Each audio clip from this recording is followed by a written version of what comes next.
otherwise referred to as exercise 3. So remember, we are still trying to provide solutions to the problems. So in unit 3, question number 1 says, what is the value of the function f of x equals to x minus 1 into x minus 2 square at its maxima? And remember, we talk about applications of differentiation to extrema of functions, where we have maxima, minima, and point of inflection. So at this point, we are looking at maxima. So without wasting time, I'm going to take us through the solution step by step, and I hope you get. All right. To find the maxima, the first step is to pick the function and differentiate. So the function f of x equals to x minus 1 into x minus 2 square. Now the question is, what type of function is this? It is a product function. X minus 1 into x minus 2 square, product function. How do you differentiate product function? You must have the formula in mind that for product function, dy over dx must be equals to u dv dx plus v du dx. That is the formula. So the parameters will be gotten from the question. Now, it means that the first term here is u and the second one is v. So let's pick the first. U equals to x minus 1, x minus 1. We are going to differentiate this with respect to x. So that means du, that's du dx, will be equals to, the derivative of x is 1, meaning that anytime you differentiate x, the answer is always 1. Then the derivative of a constant is 0. So that means the derivative of x minus 1 is 1. You are done with that. You pick the next function, v equals to x minus 2 square, meaning that dv dx will be equals to, this type of function is called chain function or function of a function. Okay, anytime you have a function raised to a power, rather, it is a function of a function or chain function. And how do you differentiate a chain function? Briefly, if I have y is equals to x, maybe 2x plus 3 raised to the power of 5. To differentiate this chain function, we say that dy dx will be equals to step 1, bring down the power 5. Step 2, differentiate what you have inside the bracket. So derivative of 2x plus 3. Remember, if you differentiate x, you get 1. 1 times 2 is 2. And then the derivative of 3 is 0. So that means that if you differentiate 2x plus 3, the answer is 2. You drop the 2. Step 3, repeat the entire bracket, 2x plus 3. Step 4, subtract 1 from the power. So 5 minus 1 is 4. This gives us 5 times 2, 10, into 2x plus 3 raised to the power of 4. At this point, you don't need to open the bracket because of this power here, 4. All right, so that's the same method you are going to use to differentiate this chain function. So how do you do it? Step 1, bring down the power 2. Step 2, differentiate the bracket. When you differentiate x minus 2, what you get is 1. So look at it, times 1. Step 3, repeat the bracket, x minus 2. Step 4, subtract 1 from the power. So if you do that, 2 minus 1 will give you 1. Of course, you don't need to write the 1. So that means that dv dx is equals to 2 times 1 is 2 into x minus 2. That means that dv dx is equals to, you can open this bracket because the power of the bracket is 1. Unlike here, the power is greater than 1. So you don't need to open the bracket. But here, you can open the bracket. So you now say 2 times x is 2x. 2 times minus 2 is minus 4. So that's the derivative of v with respect to x. Having done that, the next thing is to substitute everything into the formula. into this formula. And in the formula, we now say that dy dx equals to u. What is u? U is x minus 1. So put it there. You have x minus 1 times, what is dv dx? dv dx is 2x minus 4. Carry this, put here. That is 2x minus 4 plus v. What is v? V is x minus 2 square. So you have x minus 2 square times, what is du dx? Du dx is 1. So you now have times 1. So that means that dy dx is equals to, at this point, it's just to open bracket. This primary school or JS1. So what do? You open the brackets. X times 2x is 2x squared. X times minus 4 is minus 4x. Minus 1 times minus x is minus 2x. Minus 1 times minus 4 is plus 4. Then plus 1 times x minus 2 square is x minus 2 square. So that means that dy dx is equals to, you are going to open this bracket. So this is 2x square minus 4x minus 2x is minus 6x plus 4. Okay. Now to open this bracket, I'm going to use a very simple method to open the bracket. So step 1, or you can do your normal x minus 2 into x minus 2. That is x minus 2 into 2 places. But to apply a very shortcut, I will just, step 1, carry this power 2, put on top x. So you have x squared.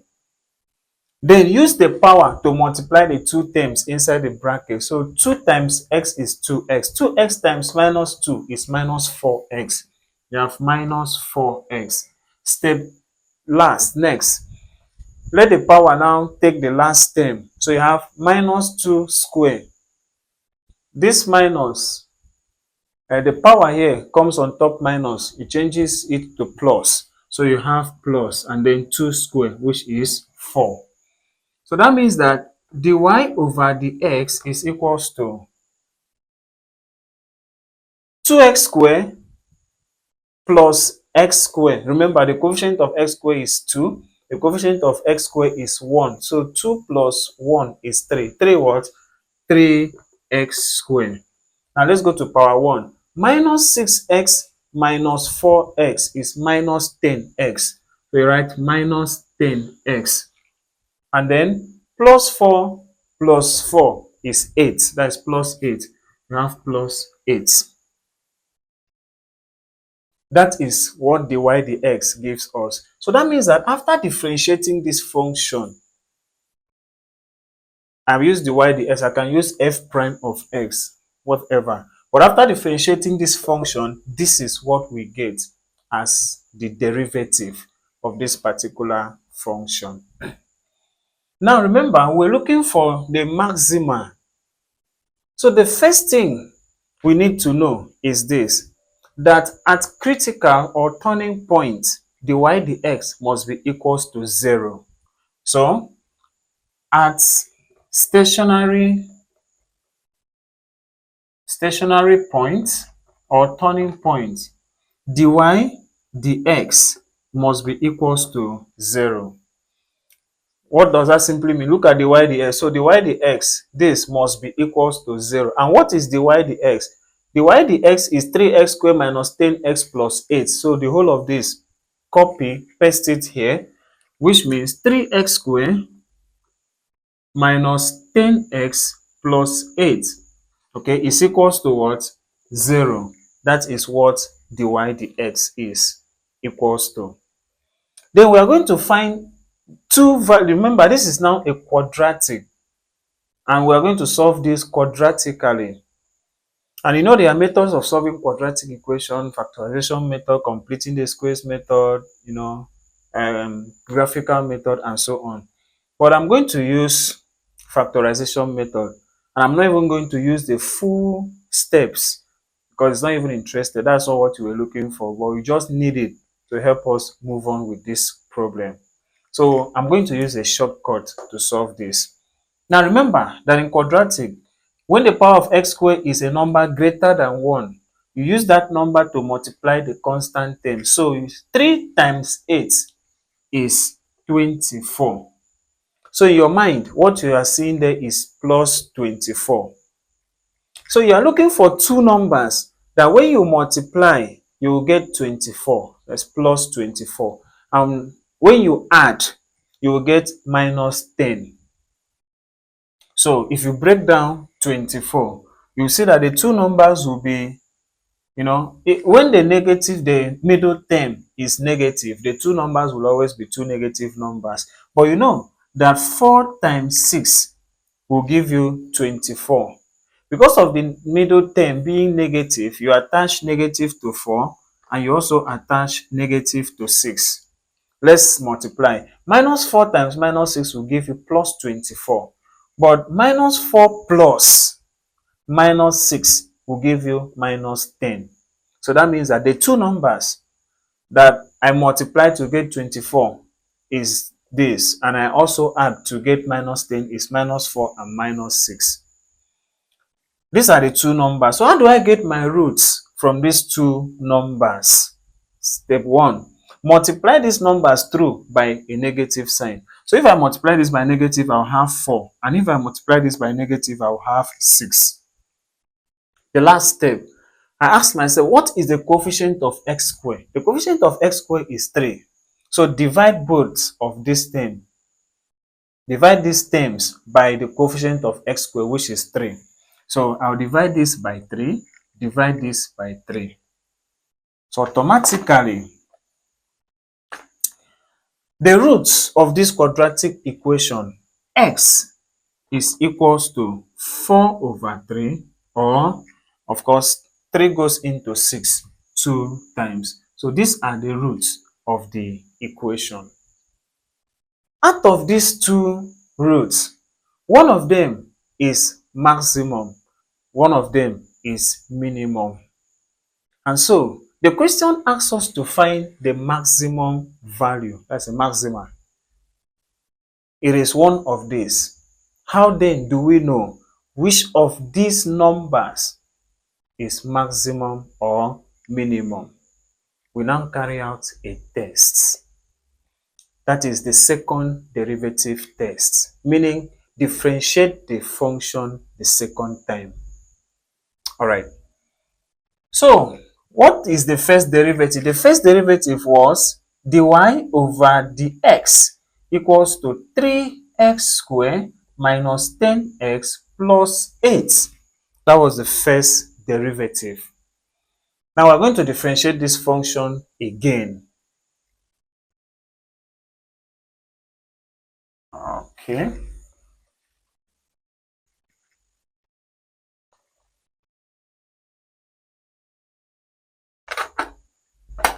All right.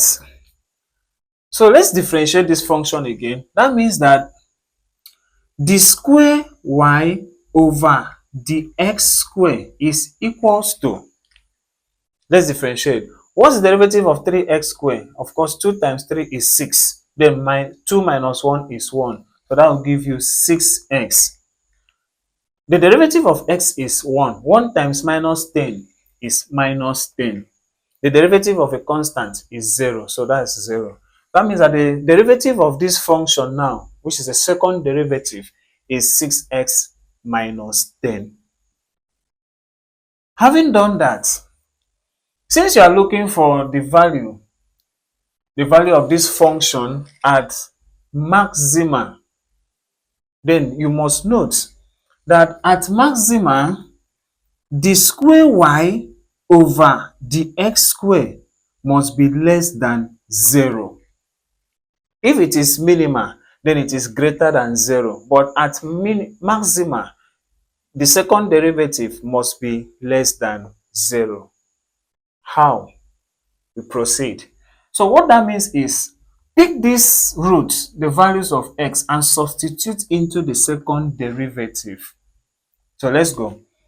Now, The square, okay. First of all, at x equals to 4 over 3, I have picked the first value now.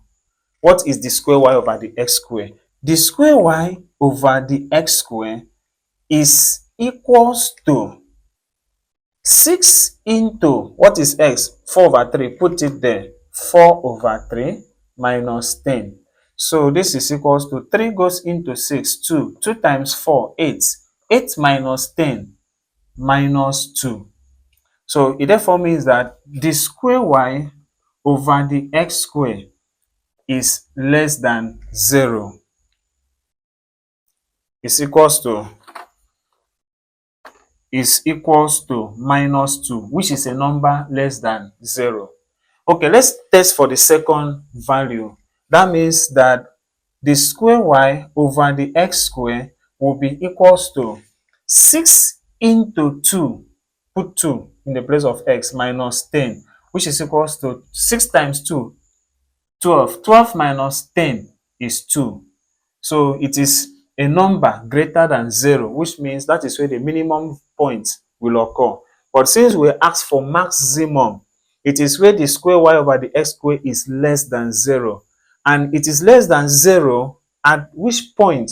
At the point where x is 4 over 3, because it gives us minus 2, which is a number less than 0. So it means that the maximum point occurs at the point where x is equals to 4 over 3. All right. What do we do next?